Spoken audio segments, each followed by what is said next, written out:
listen to announcements. I'm going to play with the problems you were supposed to try in your homework spirals. Let's see if you got them. Okay, here, looks good. Do you think so? Think you do, you don't think so. Well, I just threw it in straight in gel and dried it. Usually I just done. But, plus I got here early this morning. Let's see. You guys did fine. Yes. What did we do?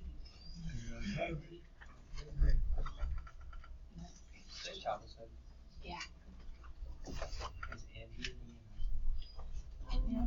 She did that one Friday. That one is supposed to, but yeah, they are, because they're more like hungry. I will mod them. Because I don't have to. Like, because there's no. Bless you.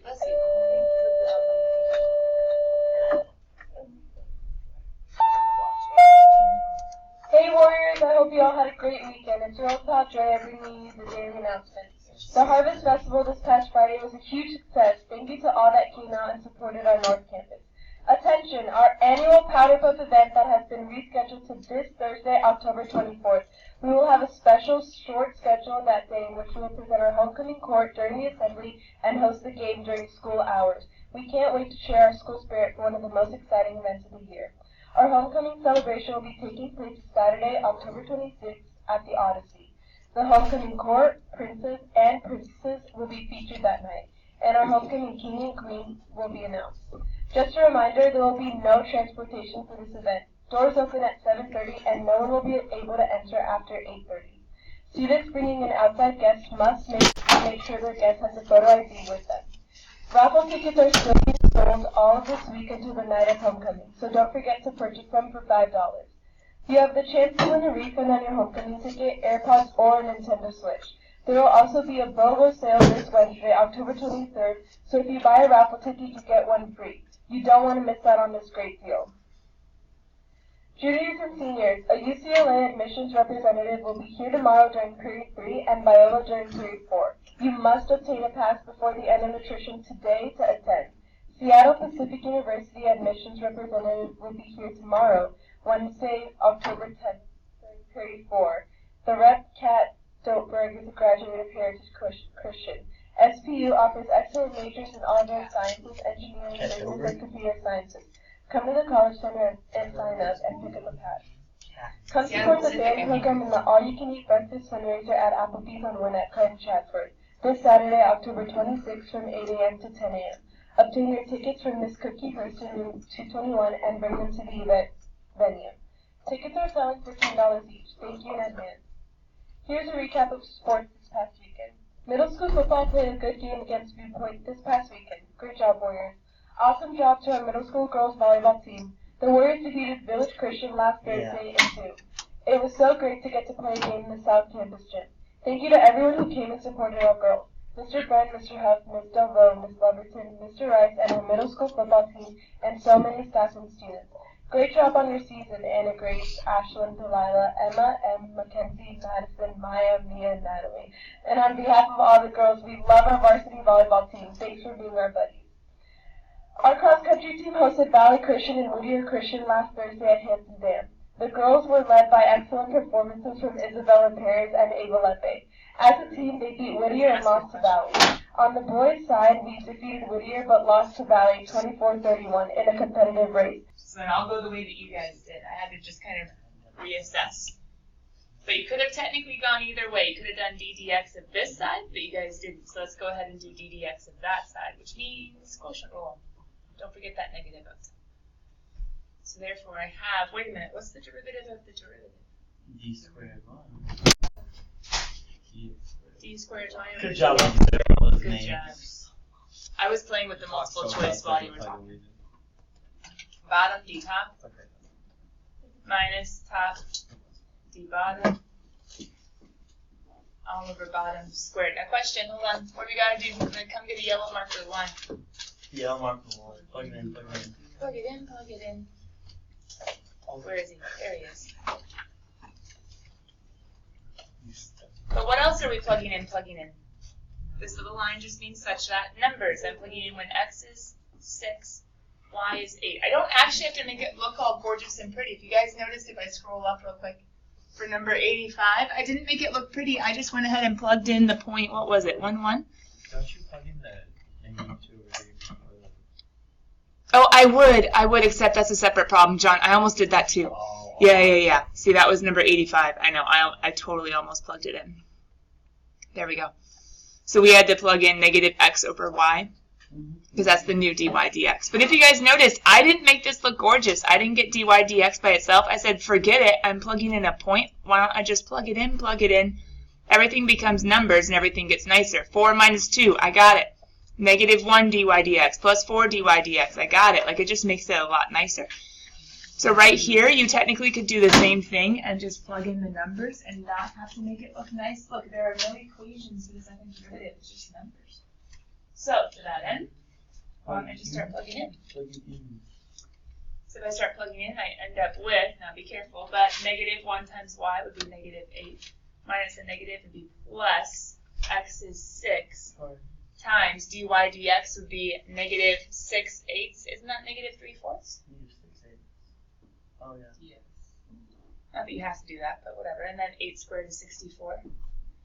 Now, I do still have to simplify somewhat, but maybe it's not too bad. Like, okay, well, I can make that a 2 and that a 3. That's a little bit nicer.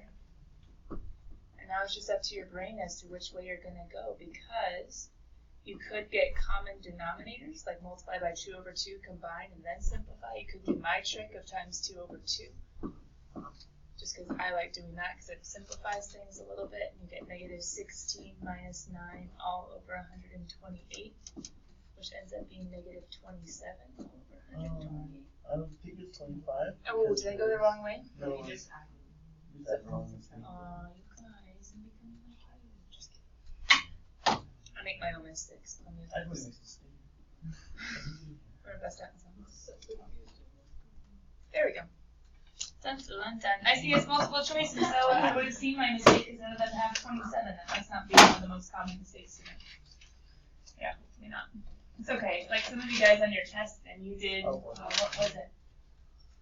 21? 31? And I don't know, there were like 3 of you that subtracted wrong. Really sad. But at least it was just like a little partial credit. That could have been pre-cal, but I thought it was cal.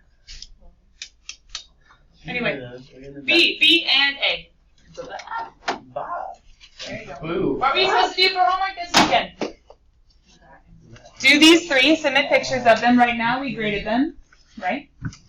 And then you were also supposed to watch the video. What was the video on?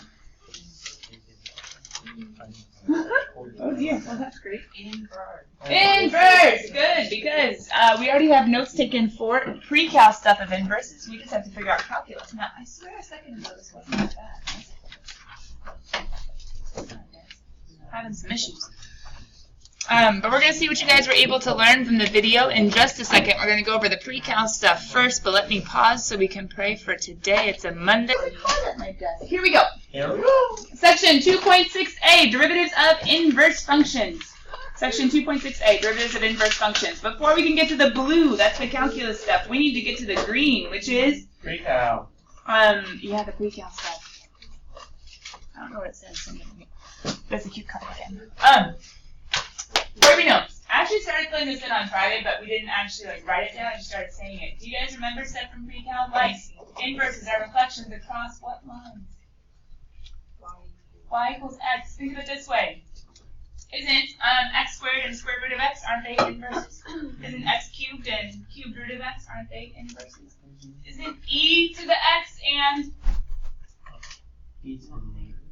ln, aren't they inverses? They're all reflections across the y equals x line. Isn't log and exponential? Yes, as long as it's the same base, like b to the x and log basically. But yeah, you say that too. How do we find inverses? Switching x and y, solving for y. We have y equals f inverse of x. Oops, that's not supposed to be there. F inverse of x, not reciprocal. Bringing back my Abby. Not everything, just most. Characteristics, composition of a function and its inverse. If I were to plug a square root into a squared, or a cubed into a cubed root, or an ln into an e, what happens? They simplify to the argument, whatever it is. Therefore, f of f inverse, which is the same thing as f inverse of f. Remember, everything simplifies out. They undo each other. They are each other's undoing. Without going into all the drama of last year. Domains and ranges switch because the x's and y's switch. And that can also be seen by the points switching as well. And technically, out of this entire page, what we've covered so far, probably the most important things to remember is the notation and x's and y's switch. You do have this whole function as an inverse. If a function has an inverse that is still a function, we call it invertible. It's an invertible function. But we can also say, why do we only have 2 blanks? That's awkward. 1, 2, sorry, awkward. 1. 1 to 1. We could also say 1 to 1. That's another way of saying it. Oh, the 1 to 1. Yeah, the 1 to 1. Yeah. Well, there's a 1-to-1 property that was really cool in algebra and in the exponential logarithmic chapter that pre-cal's in right now. That said if you make the bases match, you can ignore them. That's the cool thing about the 1-to-1 property. But that's only true because functions, or when functions pass the horizontal line test. We won't go into ones that don't, like a basic x squared fails the horizontal line test. We'll go into that one later. But this is a really concept-y section. Like the whole, if a function is continuous, then it might be differentiable. If it's differentiable, it must be continuous, etc. If f is continuous, then f inverse is continuous as well. If f is continuous, then f inverse is continuous. Just by reflecting it doesn't like randomly bring about holes or breaks or vertical asymptotes. The continuity of one shows the continuity of the other. If f is increasing, think of like an exponential swoop. Increasing, right? Okay. What's ln do?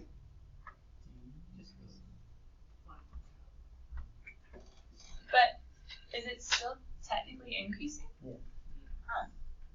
So they're both increasing, but at different rates. Exponentials are increasing faster and faster. Logarithmics are increasing slower and slower. Thinking increasing rates, slopes, the slopes of the graph, how steep the graph is shows how fast it's increasing. So if f is increasing, guess what? F inverse for both of these does the same. But at different rates. So the slopes are going to be different, and yet, if they're reflections of each other, you would think the slopes have to somehow be related. Because the graphs are related, they're not the exact same, they're reflections across the y equals x, but if the graphs are the exact same, well, maybe the inverse slopes are not the exact same, but similar, related. Slopes mean derivatives of inverses. That's where we're trying to get. But one more idea. If f is differentiable, what does the word differentiable mean? Able to be derived, able to be differentiated, aka the derivative exists. If all of f's slopes exist, if all of f is differentiable, or if f is differentiable at all these different x equals c, there's one place this can be an issue.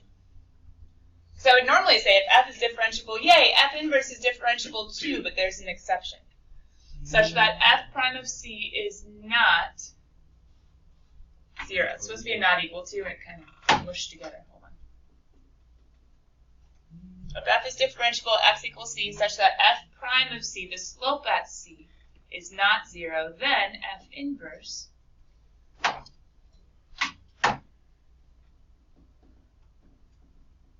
prime exists at x equals c as well. And remember, That's just AKA F inverse is differentiable. I know, we said it in words, but I wanted to write it down as well. So if F is differentiable X equals C such that F prime, the slope is not 0, then F inverse prime will exist also, aka F inverse will be differentiable also. But wait a minute, I just said such that the slope is not 0. Now I do have this little baby graph right here, but my marker's not totally working with me today, so let me just take him over here and make him big. I'm saying such that the slope is not 0. Can we just take our normal, let's take x cubed. We were talking about cubed and cube root. So if we were to take x cubed, all right, here we go. F of x equals x cubed. You guys know, swoop, at least approximately what he looks like, right? Yeah. Cool. Where? Is there any place on this graph where the derivative does not exist, where the slopes do not exist? Wait a minute, what does it take for a slope to not exist? Vertical tangent line, because the slope is undefined, or sharp points, right? Vertical tangent lines are sharp points. Are there any sharp points, first of all? No, he's a polynomial, smooth terms only. Any vertical tangent lines? Vertical? It's getting steeper and steeper, but it's actually going to get steeper and steeper and steeper, and it never goes absolutely vertical. It's going to be just approaching infinity. So no.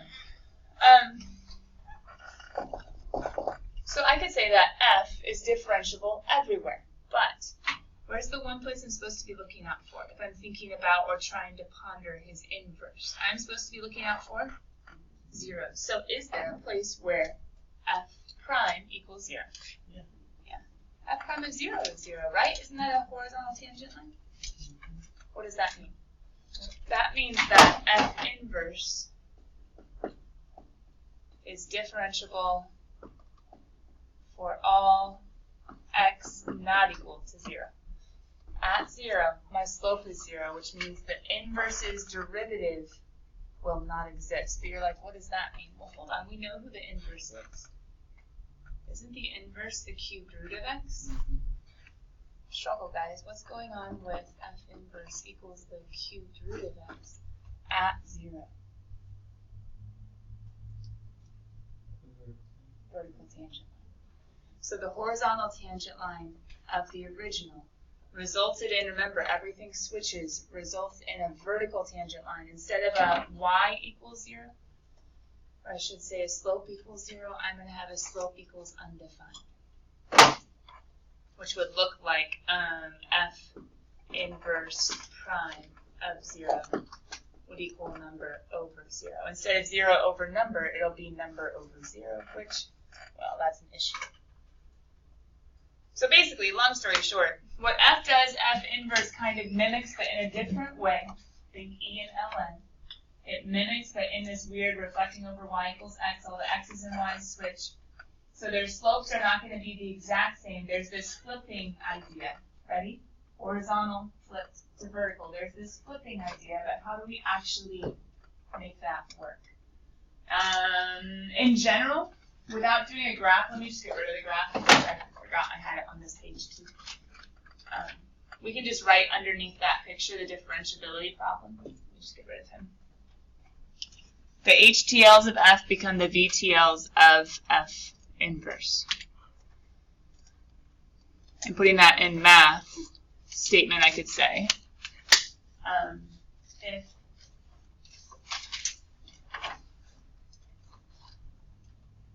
where F prime of x equals 0, F inverse prime of x does not exist. I'll put that in like a little different notation. So we're talking about tangent lines, so we're talking about slopes that are derivatives. So if the derivative is 0 of a function, yeah, the original function is differentiable there. That's fine, but his inverse is going to be flipped. A horizontal tangent line will become a vertical tangent line. A 0 slope will become an undefined slope. A 0 derivative will become an undefined derivative. That's just a little differentiability, like, something could go wrong. Okay. all of this, we just started talking about slopes of originals and inverses, and that's getting us ready for the derivative of inverses, which was the point of the entire section. And I think the video that you watched, did it really have pre-cal, or was it more just calculus? Awkward. If you marked it as done, you were supposed to watch it. Did he review all this pre-cal stuff on inverses, or did you just go to derivatives? Yeah, he just went to derivatives. Good, he just went to derivatives. So, let's get to the derivatives. What do you guys see up there? Y minus equals f prime times x minus. Point slope. Point slope form, that's a tangent line. Oh, I given the equation of the tangent line. You look, you guys. Now, hold on. If it says at the point AB, that's f's point AB, right? I need you guys, whenever we're talking about inverses, to identify for yourselves whose point it is. Here's why. The x's and y's of an original do what for an inverse? Switch. And we have to keep straight who's an x, who's a y, and who's an of. So when you see f at the point AB, I want you guys to write, for f, I have x is a, y is b. Doesn't that mean that for f inverse, what point would he have? BA, right? So whenever you see a point in any type of inverse problem, just identify for yourself, who is this? Who's the x, who's the y, and who's it of? The AP loves to trick you by giving you a point and then you forget who he is for. Is he a point of the original or a point of the inverse? And if you switch it, it can mess everything up. I can guarantee you there are inverse problems, they are multiple choice, and they like to make them look tricky. So, if A and B is the x and the y of the original, then where can I put him in the tangent line general equation? So A goes in the x spot, right? B goes in the y spot, and then I'm trying to find f prime of the x. Does that make sense? Okay, so x1 goes in the x spot, y1 goes in the y spot, and the x goes into f prime to find the slope.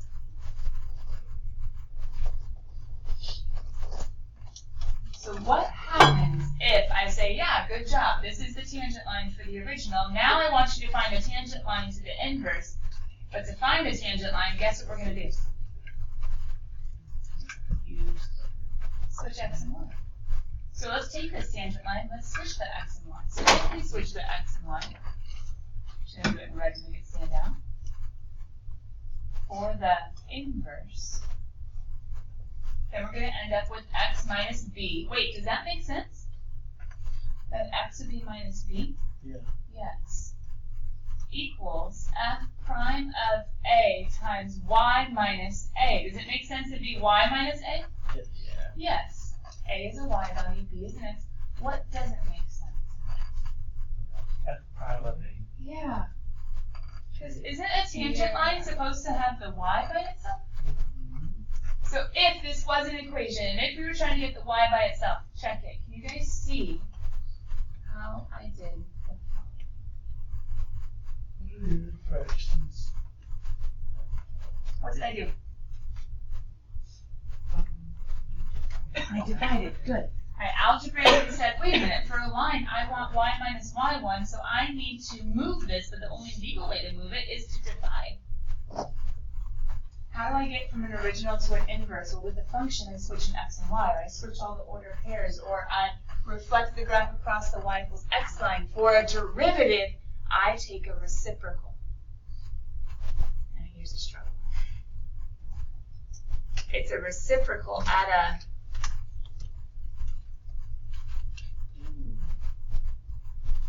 reciprocal 1 over f prime of, who's the x value of the inverse? B.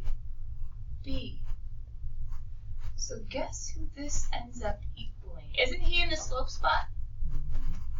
And isn't the slope the derivative of whoever's tangent line this is?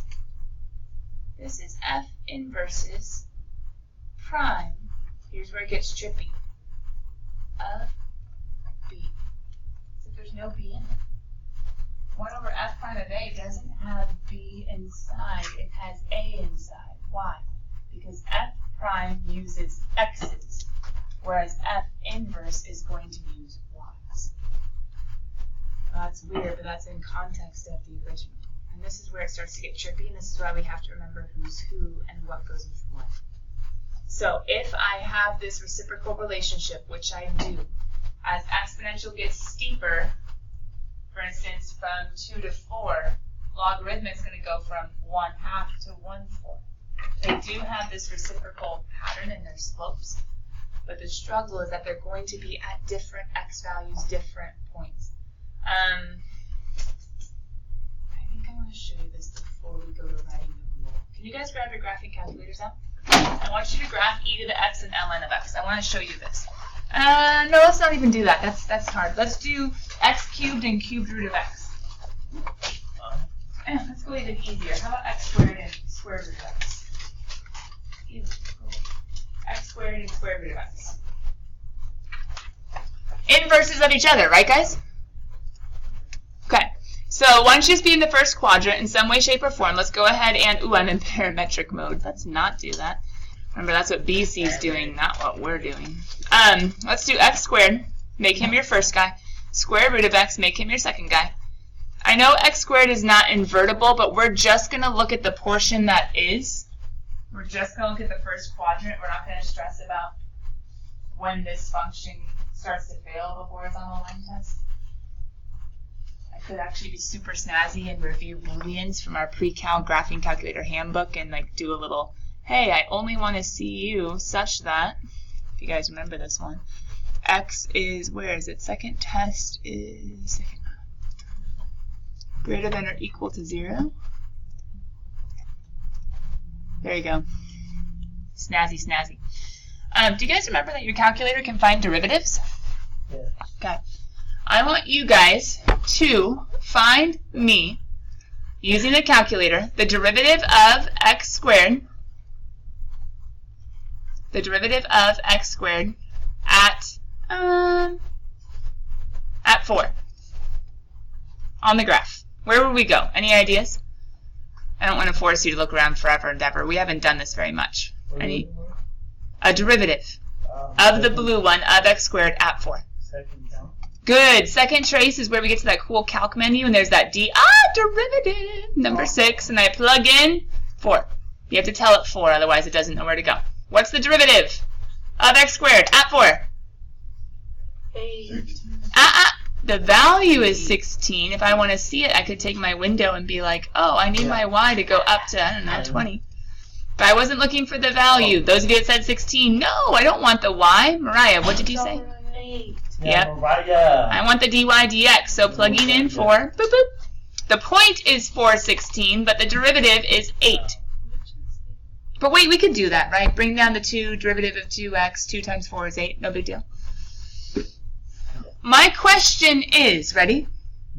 Where would the inverse's square root derivative slope be 1 over 8? Where would the inverse's slope be 1 over 8? Do I go straight down? Okay, let's try it then. 1 over 8, hold on. Isn't 1 over 8 0.125? Okay, so we're looking for 0.125. So second, calc, let's go see. Because the original at 4 was 8, so maybe the inverse at 4, you have to go to the other function, is, oh no, that's 1/4. That's not 1/8. Lies. Everything is lies. You told us that the slope is supposed to switch. The slope is supposed to be a reciprocal, but I didn't say it was at the exact same x value. Check it. I have different values being plugged in. If I'm looking at the originals at 4, The inverse is not going to be at 4 also, unless the point is 4. Question, guys, what was the point? 4, do you remember? What was this guy? 16. 4, 16. So question, for the inverse, where's the derivative going to be 1/8? 16. Now you might have to change your window and zoom out a little bit, but go ahead and check it out. If we do our derivative and we go to 16, x's and y's switch. Do I have? Oh, I'm on the blue. Sorry. I'm on the blue. I meant to go to the red. I was on x squared. I need to go to, there we go, 16. Dun, dun, dun, dun, dun. Why is that true? Because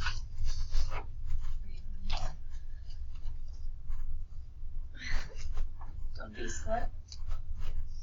So when we were at the point 4, now I should have done zoom square to make it nice and even. You guys know it's like a rectangle, so it's been squished a little bit. That's the sad part. But 4/16 is up here somewhere. His corresponding point, I know it's awkward, is over here, 16/4. Where the slope for this guy is 8. The slope of this guy, check it.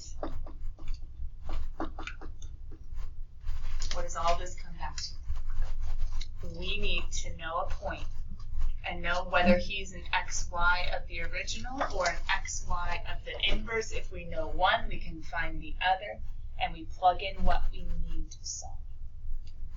Because of this weird flippy thing, we have to be super careful when we're doing derivatives. And here's the long story short, guys. You know this guy's x squared, and you know this guy's square root of x. That's easy.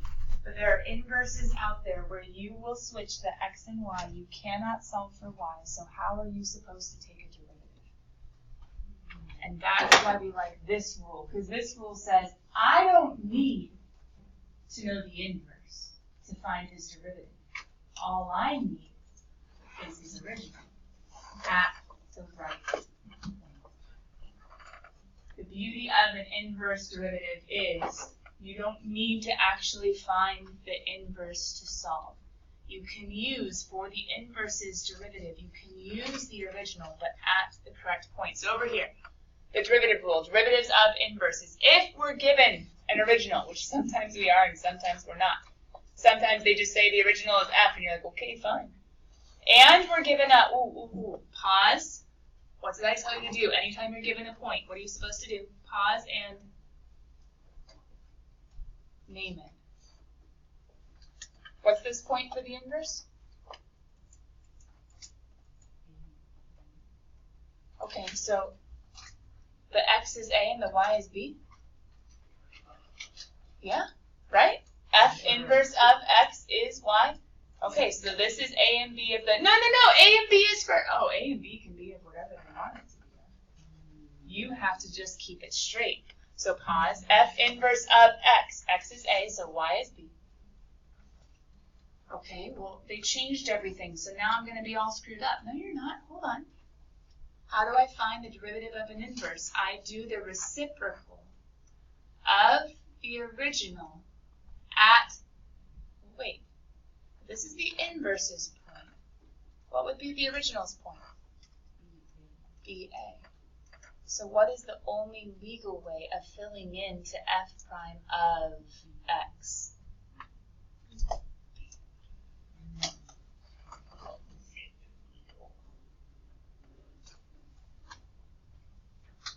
But it is super important to keep your points straight.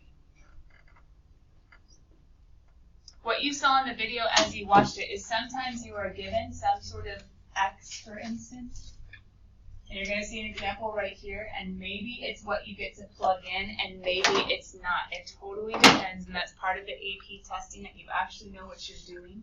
And it gives you different clues. It gives it to you different ways. Sometimes they give you an F inverse point. Sometimes they give you an F point. Sometimes they give you a table and you have to figure out what you've been given.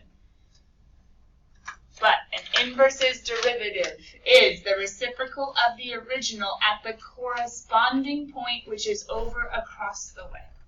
So let's do an example. We're supposed to find F inverse prime of A. Who's A? Well, you gotta read the problem to figure out. Well, actually, no, you don't have to maybe read too much. Because check it. If A is in the inverse, can't I say right now, F inverse has an x of A? True? F inverse prime of A, F inverse prime of x. This x goes with the inverse. Okay, wait a minute, but they gave us stuff. Okay, so for this one, I have f of x is equal to sine of x. They give me some sort of interval, and I don't know, I'll go for it, and hopefully I don't get messed up. And then they actually tell us A is 1/2.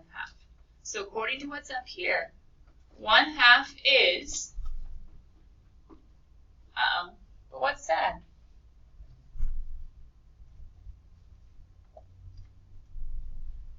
They give me the x of the inverse, but they don't give me the y. Oh, no big deal. Just plug in 1/2 for sine of 1/2. That's weird. That's not unicircle. Sine of pi over 6, sine of pi over 3, sine of pi over 4. What's the 1/2? Wait, this is like what sine equals. Yeah. Oh, because check it. Who is this?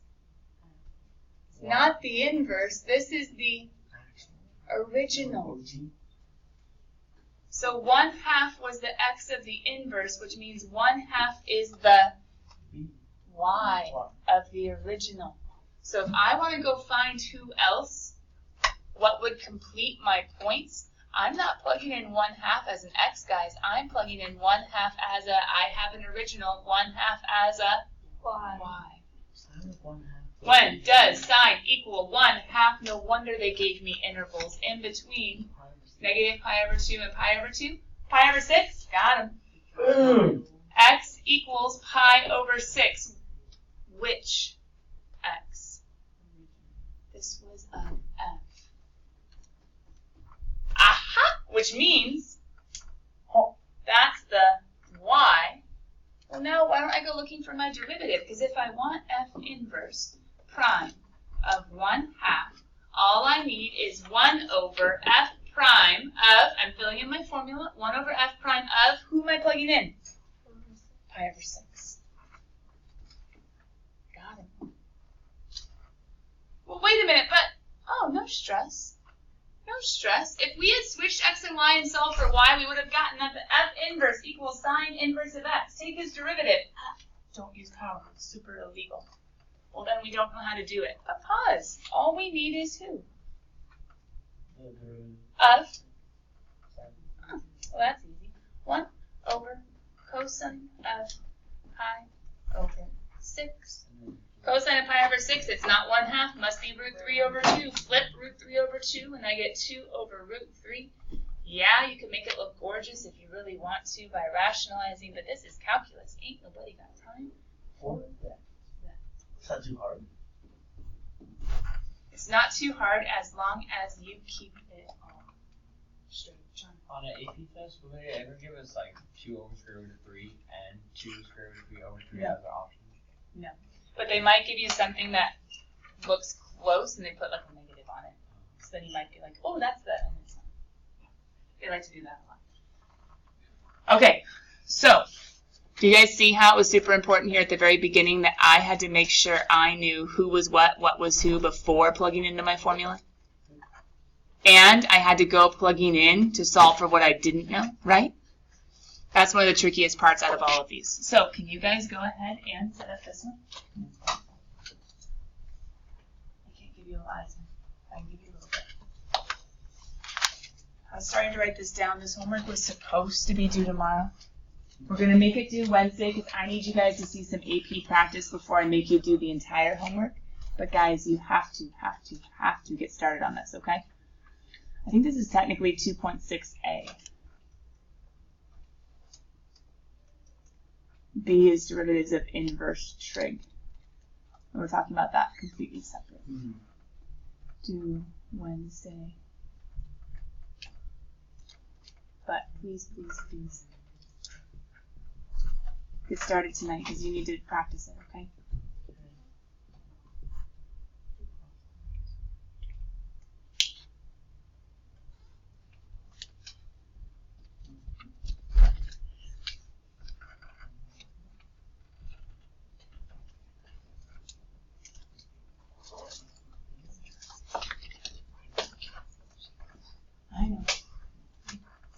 Who's Vilio? Did anybody figure out that we're missing somebody? And the person we're missing might be a little hard to do. Wait. Unless you realize that the AP, whenever this happens, isn't actually asking you to solve.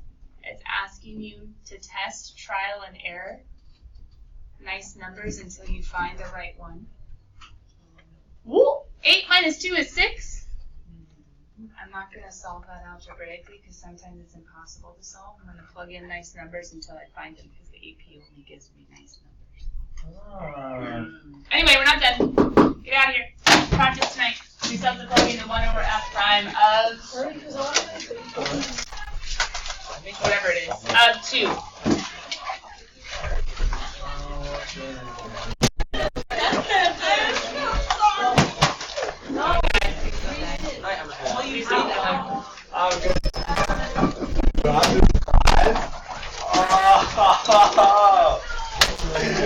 I didn't know that. What's up?